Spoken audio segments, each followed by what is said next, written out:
C'est quoi donc cette infraction d'abus de confiance? Comment est-elle réprimée par la législation congolaise? La réponse dans notre rubrique « Le saviez-vous » ?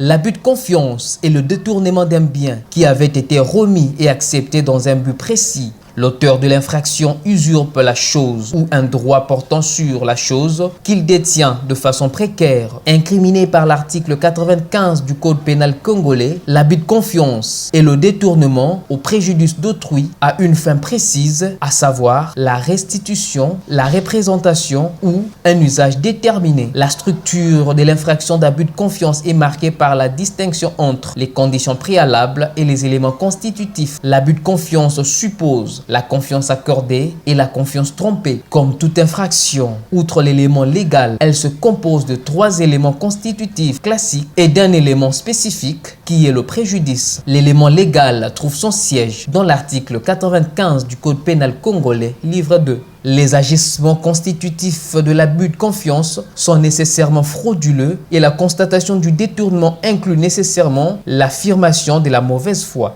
L'abus de confiance n'existe que si le détournement a été commis avec intention. C'est la connaissance qu'on a en utilisant pour soi l'objet reçu d'autrui à d'autres fins. On lui cause dommage et on se procure ou procure à autrui un bénéfice illicite. L'abus de confiance est une infraction punie de 3 mois à 5 ans de servitude pénale principale et d'une amende ou d'une de ces peines seulement.